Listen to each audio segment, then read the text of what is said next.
Bonjour, nous allons traiter aujourd'hui des causes de rapatriement médical.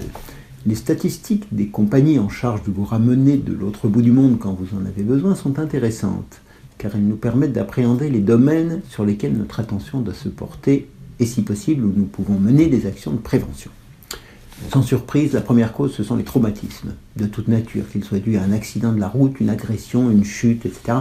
Ils représentent près de la moitié des causes de rapatriement. La seconde cause, ce sont les problèmes cardiovasculaires. Ceux-ci ne sont pas spécifiquement dus au voyage, car leur fréquence est comparable en voyage ou à domicile. Autrement dit, on ne fait pas plus d'AVC ou d'infarctus en voyage qu'à la maison. La troisième cause, par contre, est beaucoup plus liée au voyage et plus surprenante, puisqu'il s'agit des causes psychologiques ou psychiatriques. Tout voyage est source de stress, pour ne pas dire qu'il est en soi anxiogène. Chacun est déjà fragilisé par le voyage lui-même.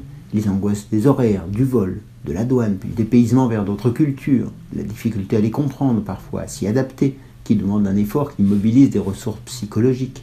Toute fragilité de ce côté entraîne donc un risque de décompensation, comme on dit. La fatigue et le jet lag n'arrangent rien, et on trouve là les premières causes de rapatriement précoce. La décompensation, c'est, disons, la révélation d'un problème sous-jacent et ordinairement équilibré dans son environnement habituel, mais que révèlent les circonstances du voyage et les secousses provoquées par les éléments déstabilisants que nous avons décrits.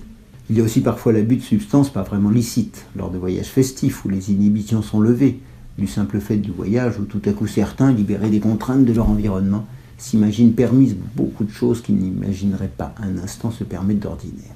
Cette pathologie psy du voyage a amené à décrire quelques syndromes que je ne vous citerai que rapidement, comme le syndrome de Jérusalem, forme de délire mystique où l'on part convertir le monde, le syndrome de Stendhal, extase et angoisse à la vue d'œuvres d'art qui font déborder d'émotions.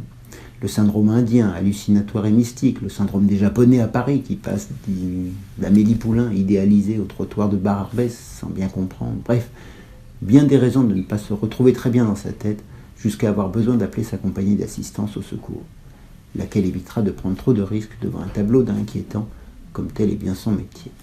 Merci.